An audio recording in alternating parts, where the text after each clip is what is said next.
So, make a video here explaining how to use garlic, because I see a lot of people, if they make online cooking videos and stuff, they don't use garlic properly.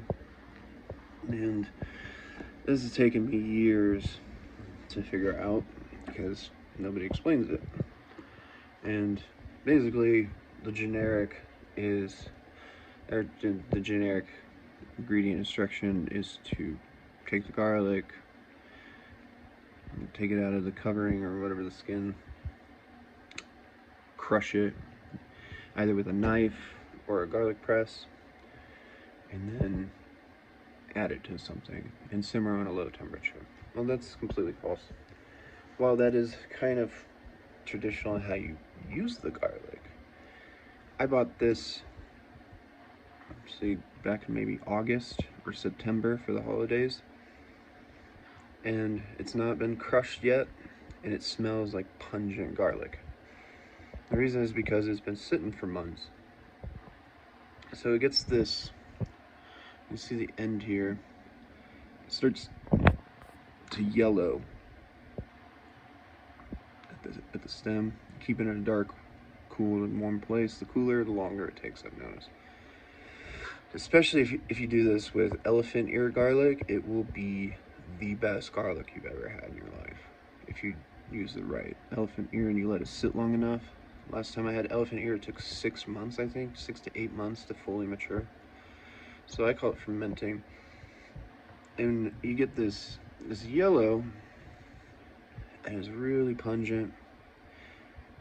Now I'm making Alfredo, so I like strong garlic in my Alfredo. Why am I looking at them? Seriously? It won't focus. You'll focus on my face though. It's the only thing in front of the camera. Whatever.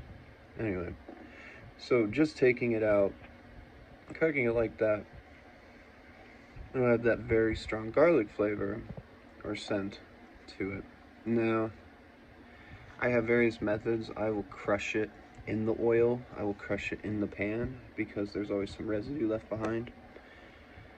But I found that once you get this garlic this strong and you want to slow simmer it, the best way to not screw it up, especially if you're using high quality olive oil, which can burn, is you take the olive oil and you'll hear it crack.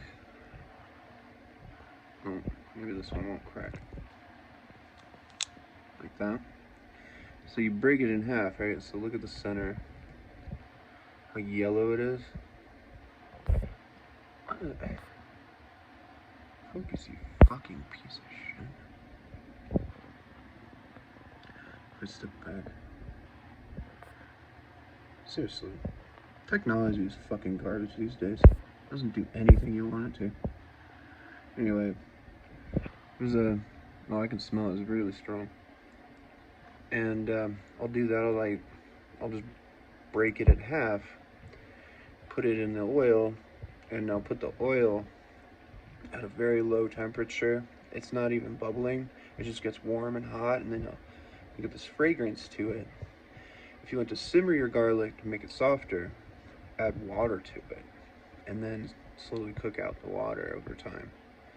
And doing that, one, you won't burn your olive oil. It'll still have its flavor. Two, the garlic won't get that weird burnt garlic flavor, which is absolutely abhorrent. It's disgusting. And you can cook your garlic longer, and it won't lose its flavor. It'll actually develop more flavor. So you slow simmer it with some water in there, or whatever, maybe if you like wine or whiskey or something in there too, you probably do that. But just for the basic foundations, how to get a really strong developed garlic flavor. You age the garlic ferments, and it'll be yellow on the inside, yellow at the end, and eventually it'll get golden ambery colored when it's really about to go bad.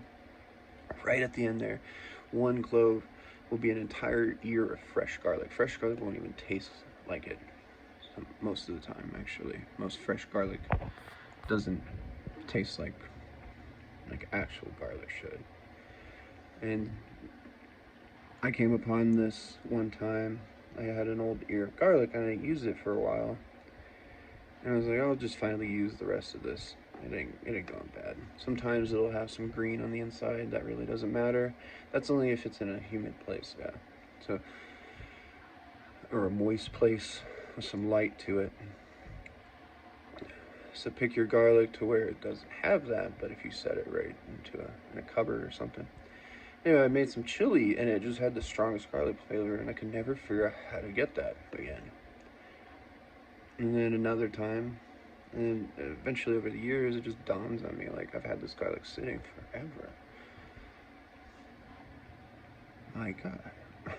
That's the secret. So this is the secret to getting just really good garlic, and how to not burn it.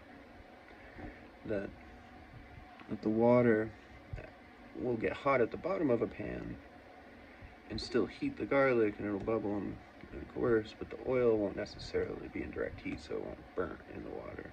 And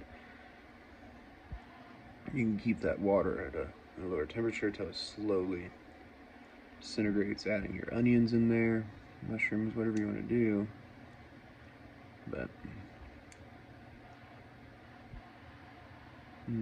sometimes the little ones don't ferment as quickly as the larger stuff. It's the large cloves too that you want. Anyway, that's enough.